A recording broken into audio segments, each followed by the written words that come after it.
High speed లో దూసుకొస్తూ కారిస్తున్న పొలిటికల్ డాష్లకి టీ కాంగ్రెస్ కకావికలమైపోతోంది.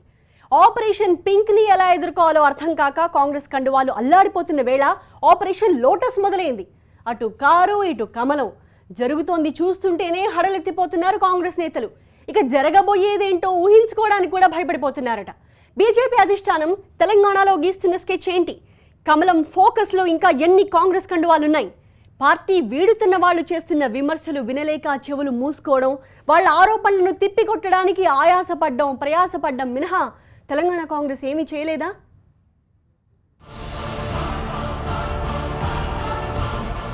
తెలంగాణ కాంగ్రెస్ ని వరుస కష్టాలు సవాల్ చేస్తున్నాయి.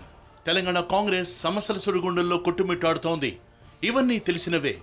ఇవన్నీ టీఆర్ఎస్ అధిష్టానం వేసిన ఆపరేషన్ ఆకర్ష్ స్కెచ్ కేంద్రంగా జరుగుతున్నవే. ఇంతవరకు అందరికీ క్లారిటీ ఉంది. కానీ ఇప్పుడు కాంగ్రెస్ కొండువాల్లో మరింత కలవరం పుట్టించే ఎపిసోడ్ మొదలైందట. ఒకవైపు టీఆర్ఎస్ లోకి ఎమ్మెల్యేల నేతల వరుసలు ఆపలేక అల్లాడుతున్న కాంగ్రెస్ కి కమలం నుంచి కొత్త సవాల్ ఎదురవుతోందట. తెలంగాణ కాంగ్రెస్ సీనియర్ మహిళా నేత పార్టీ అధికారంలోకి వస్తే సీఎం రేసులో ఉండే స్థాయి లీడర్ డీకే అరుణ కాషాయ కొండువ వేసేసుకున్నారు. హ్యాండ్కి హ్యాండ్ ఇచ్చారు. రాబోయే రోజుల్లో బీజేపీ ఇంకెంతమంది లీడర్లకు వెల్కమ్ సాంగ్ పాడుతుందో అన్న ఆలోచన పీసీసీ పెద్దలకు చెమటలు పట్టిస్తోందట. ఇప్పటికే 9 మంది ఎమ్మెల్యేలు టీఆర్ఎస్ కి జై కొట్టారు. ఇంకెంతమంది టీఆర్ఎస్ లోకి వెడతారో అర్థం కాక అల్లాడుతున్న వేళ సీన్లోకి బీజేపీ కూడా వచ్చేసిందట.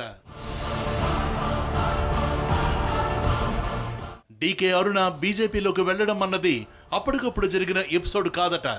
దాని వెనక చాలా స్కెచ్ ఉందని, ఇంకా చాలా మంది కాంగ్రెస్ నేతలు బీజేపీకి టచ్ లో ఉన్నారన్న ప్రచారం టీఎస్పీసీసీకి బీపీ పెంచుతోందట. కాంగ్రెస్ నేతలు సునీత లక్ష్మారెడ్డి, రేణుకా చౌదరిలను బీజేపీ టార్గెట్ గా పెట్టుకుందన్న ప్రచారం రాజకీయ వర్గాల్లో జోరుగా ప్రచారంలో ఉందట. సునీత లక్ష్మారెడ్డి నేను కాంగ్రెస్ వీడేది లేదంటున్నారు. అదే సమయంలో బీజేపీ లీడర్లు కొద్ది రోజులుగా తనను ఆహ్వానిస్తున్నారని చెప్పారు. దీంతో బీజేపీ కాంగ్రెస్ నేతలకు టచ్ లో ఉందన్న ప్రచారం నిజమే అన్న చర్చ రాజకీయ వర్గాల్లో ఊపందుకుందట. మరోవైపు రేణుకా చౌదరి లాంటి సీనియర్ లీడర్స్ ని కూడా బీజేపీ టార్గెట్ లో పెట్టుకుందట. రేణుకా చౌదరి ఏఐసిసి అధికార ప్రతినిధిగా గతంలో పనిచేశారు. అయితే ప్రస్తుతం ఏఐసిసి అధికార ప్రతినిధిగా ఉన్న టామ్ వడక్కన్ బీజేపీకి జై కొట్టేశారు. అధికార ప్రతినిధిగా ఉన్న వాళ్లే కాషాయ కొండువ వేసుకుంటున్న వేళ గతంలో అధికార ప్రతినిధిగా రేణుకా చౌదరి లాంటి వాళ్లు బీజేపీకి జై కొడితే విశేషం ఏముందన్న గుసగుసలు కూడా కాంగ్రెస్ లో సాగుతున్నాయట. తెలంగాణ కాంగ్రెస్ మీద బీజేపీ 2 ఏళ్ల క్రితమే స్పెషల్ ఫోకస్ పెట్టిందట. 2017లో అమిత్ షా నల్గొండ జిల్లాలో పర్యటించారు. ఆ పర్యటనలో భారీగా కాంగ్రెస్ నుంచి చేరికలు ఉండాలన్న ప్రయత్నాలు కూడా చేశారట.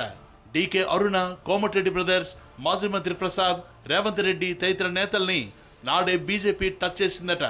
కానీ ఆనాడు వీళ్లకు సక్సెస్ఫుల్ గా బీజేపీ కండువా వేయడం సాధ్యపడలేదట.